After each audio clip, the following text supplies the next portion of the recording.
A partir de hoje, nós vamos ter aulas sobre macroeconomia, noções de macroeconomia. Até então, nós estávamos estudando a microeconomia.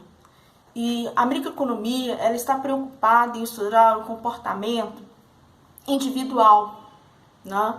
Então, nós estudamos as famílias, as empresas, como famílias e empresas interagiam no mercado. E aí nós vimos lá na micro como que se dá o arranjo da concorrência perfeita, a questão da concorrência monopolística, do oligopólio, do monopólio. Depois vimos mercados concentrados e poder de mercado, posição dominante e alguns abusos que podem então ocorrer no contexto de mercados concentrados. Então, a microeconomia, ela tem essa preocupação de estudar a interação da oferta e da procura em mercados específicos. Então, ela procura determinar o preço e a quantidade de equilíbrio das unidades individuais. A macroeconomia, ela já contempla a economia como um todo. Por isso que a macroeconomia é o estudo da atividade econômica como um todo. Então, desaparece o estudo daquelas unidades individuais e agora a gente vai olhar para a economia e ver e perceber essa atividade econômica como um todo.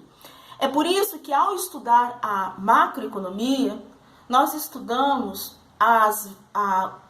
o que é denominado de grandes agregados ou variáveis macroeconômicas, como renda, produto nacional, nível geral de preços, emprego, desemprego, moeda, taxa de juros, taxa de câmbio, balança comercial, porque estes agregados macroeconômicos, eles vão, por intermédio deles, é possível, então, aos governantes acompanhar a performance da economia.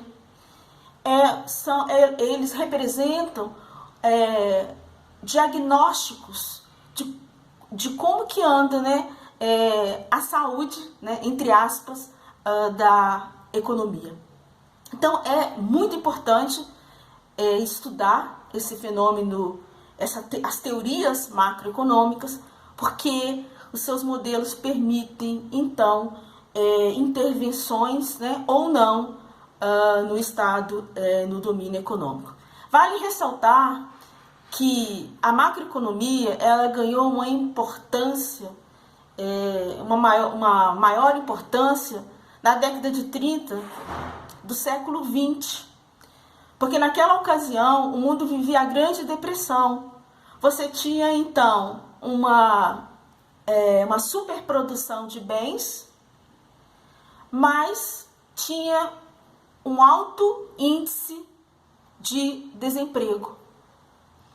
Então, começou-se a questionar sobre as teorias clássicas, sobre a teoria clássica do Adam Smith, do liberalismo econômico, lá do século XVIII, que apregoava que qualquer crise que ocorresse na economia não era para se preocupar, que o próprio mercado ele iria encontrar esse equilíbrio, ele iria convergir para o equilíbrio. E aí você tem aquela situação da Grande Depressão, muitos desempregados, a crise ela estava se acentuando a tal ponto que em 1929 houve a quebra da Bolsa de Valores de Nova York. Então, a partir daí, a macroeconomia ela ganhou um cenário de tamanha importância, porque entre tantas discussões dos economistas macroeconômicos é saber, né, se o Estado deve intervir ou não, em que medida intervir ou não. Se você pensa pela ótica clássica do Adam Smith, não deve intervir. Se você pensa por Keynes, né, o inglês que inaugurou a era intervencionista, ou seja, trouxe o Estado para o domínio econômico. Sim, o Estado deve intervir. Em que medida o Estado deve intervir? Porque a economia, ela tem ciclos de prosperidade, e chega um momento em que essa prosperidade diminui. Então, como manter, né, a economia que não seja vales e nem picos tão acentuados, para que não haja nem uma inflação alta e nem um desemprego alto. Então, são desafios da macroeconomia. A macroeconomia, ela tem então os objetivos de analisar o comportamento da economia em períodos de prosperidade e recessão. Períodos de recessão são aqueles períodos em que a produção, a renda, o emprego, o comércio, eles são marcados por contrações. Então, nós denominamos isso aí de recessão. A macroeconomia também, ela vai analisar a produção total de bens e serviços e o crescimento desse produto. É importante que o produto cresça, porque ele gera, entre tantas consequências do emprego, do crescimento, tem o emprego. A macroeconomia também analisa causas e consequências da inflação. A macroeconomia, ela vai analisar o papel das políticas fiscal, monetária, comercial, cambial, de rendas. A macroeconomia, ela também analisa o comportamento do balanço de pagamentos. O balanço de pagamentos é a contabilidade do país.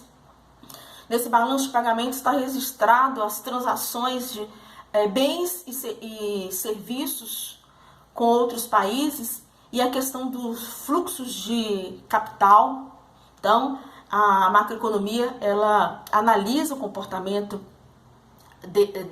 desse balanço de pagamentos, ou seja, esse balanço de pagamentos, ele permite ver como estão a situação de um país em contexto global. Quando a gente estuda a macroeconomia, nós temos que pensar que a gente faz uma análise de curto e de longo prazo. A macroeconomia trabalha com metas. Então, nós temos metas que precisam de ser alcançadas no curto prazo, como emprego e controle de inflação, e metas de longo prazo, como crescimento e distribuição justa de renda. Então, a macroeconomia, ela tem esses dois momentos. Entende-se, então, que é necessário alcançar as metas de curto prazo para alcançar as metas de longo prazo. Enfim, por intermédio da macroeconomia, os países podem acompanhar a performance da economia e aí implementar políticas que vão atuar de forma a minimizar as crises, as flutuações da renda e do produto de um país.